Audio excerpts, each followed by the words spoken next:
Yesterday, there was a video that came out, and it was a news conference of John Kirby, who is the speaker for the U.S. State Department and a 30-year veteran of the United States Navy. And he goes on this diabolic manifesto against Russia.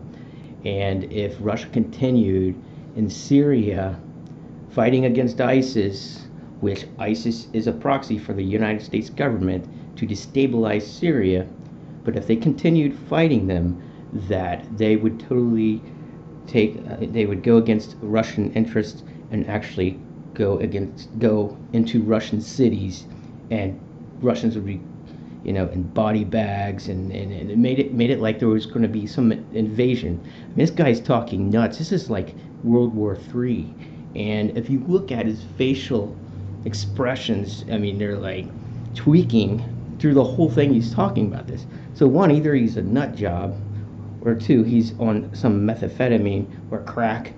But here are some clips.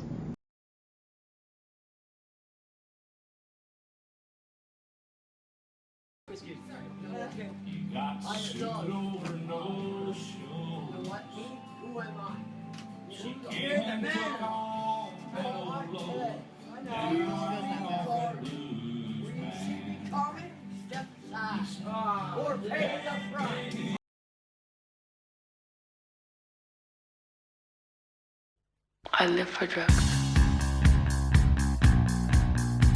It's great. It's great. I live for drugs. It's great. It's great. I freaked out very, very badly. Freaked out on acid. I live for drugs. It's great. It's great. I'm the white rabbit.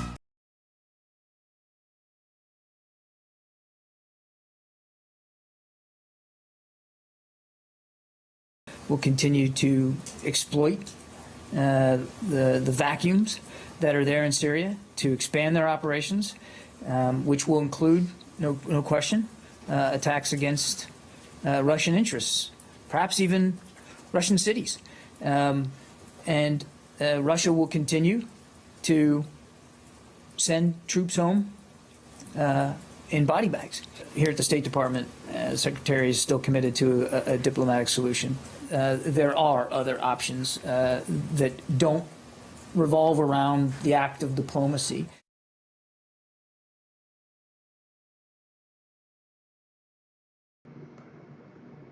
So yesterday, after John Kirby's little taunts and threats towards Russia, New York Times is reporting this because he's totally backing the words of John Kerry's demands. So that's what it says here. It says Russia rejects John Kerry's demands on Syria, accusing U.S. of promoting terror.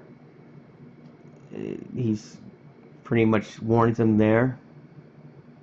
And today, after all this little crazy tough guy talk, from the State Department, now, Friday, September 30th, Russia sends more warplanes. They don't care.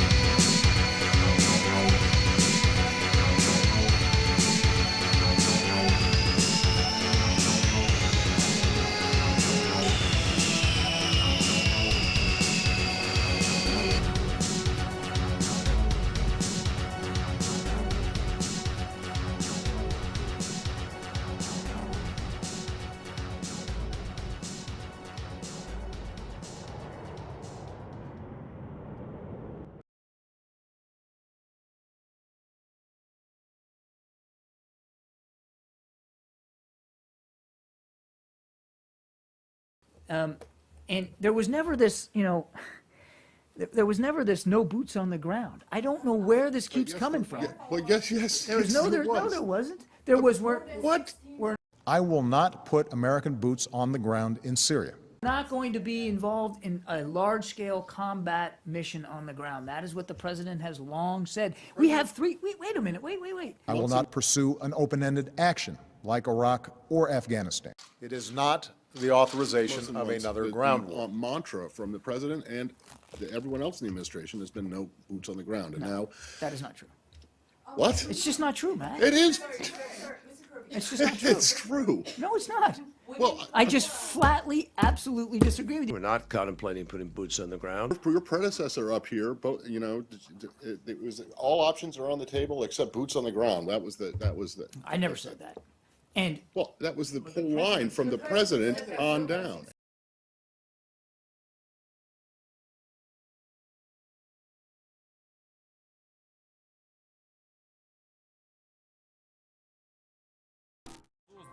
I cannot help asking those who have caused this situation, do you realize now what you've done?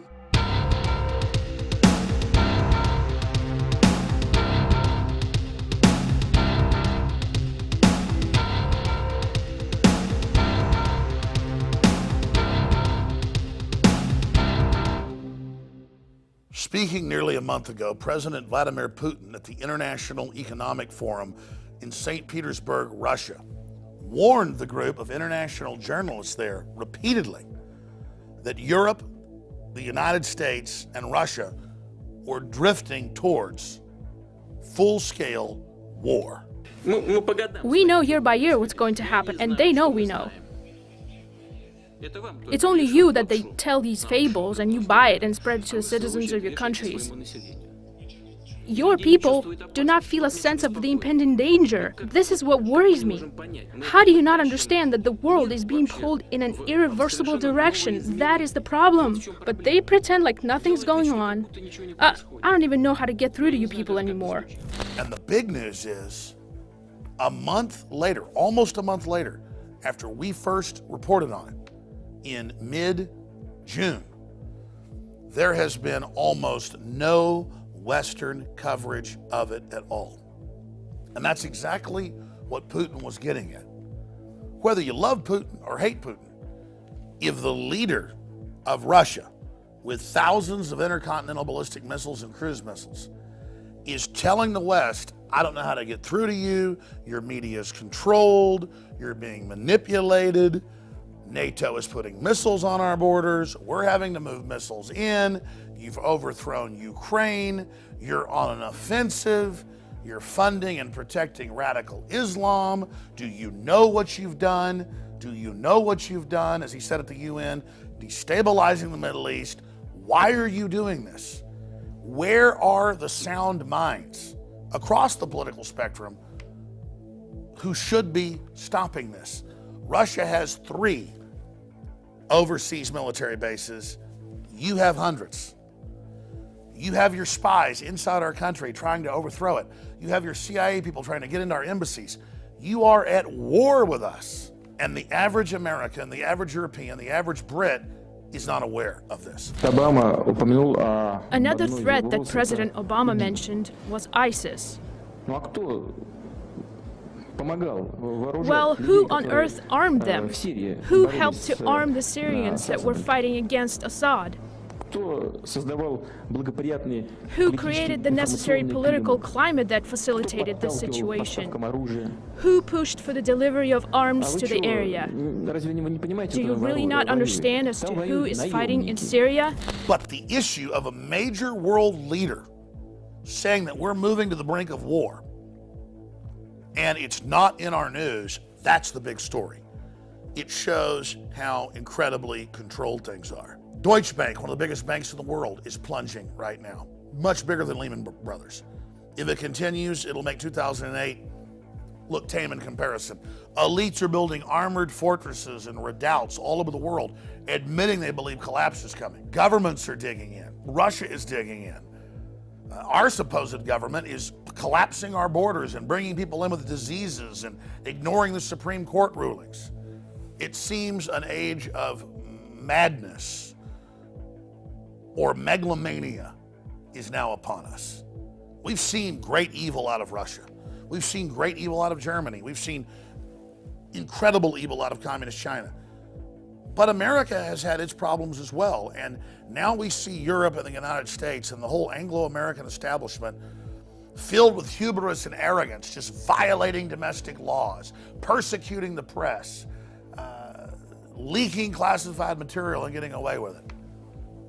This is the stuff that collapses and major wars and calamities are made of. And most historians point out the parallels between the start of World War I and what we now see happening today, and the parallels with the start of World War II and the climate politically we see today.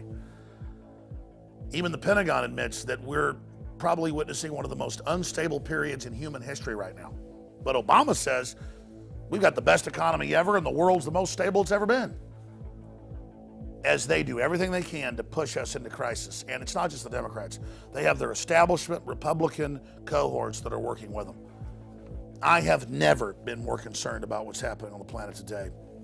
And if we're able to raise the alarm, you, the freedom lovers out there, the people that want to have a civilization, the people that don't want to have war, if we're able to come together, whether we be black, white, old, young, conservative, libertarian, Catholic, Muslim, whatever it is, we cannot continue to have these conflicts. We cannot continue to have this globalist crisis brand where they stir up the problems, exacerbate the crises, and then gain power out of it. Because all the money in the world is going to be worthless if we have a major nuclear war. And that's what the Russian foreign minister and many others say we're going towards. And Putin is now begging with the press to trigger some type of debate and saying, I can't believe how none of this gets through to the people of the West. Please spread this video far and wide, and hopefully it will spur a debate that can cause some type of chain reaction that reverses our course, or at least changes our course from assured Armageddon. 20 years ago, I would interview people like Nigel Farage, the head of UKIP, when they had a couple members of the British Parliament and a couple members of the EU Parliament. Now it's the fastest growing party in Europe. They just had the British exit the Brexit successfully. Nationalism and anti-globalism is rising. I have seen the power of the people when we take action. And sure, our elites are decadent. Sure, they're inbred. Sure, they're very, very narcissistic and disconnected. But they will pay attention when we, the people, force the issue. And we are forcing the issue on this, as well as many other issues going on here in the United States and around the world.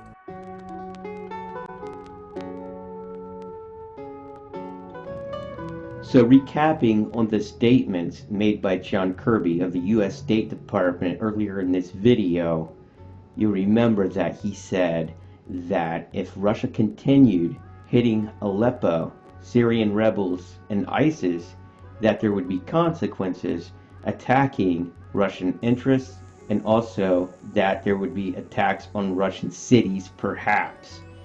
So, with that being said, Russia sent some planes yesterday, warplanes, to Syria to beef up their military might.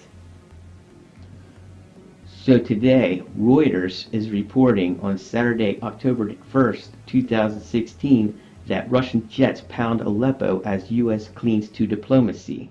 Though the U.S. State Department made it very clear, John Kirby said that there is no more diplomacy. There is consequences if Russia continues to hit targets such as the Syrian rebels and ISIS.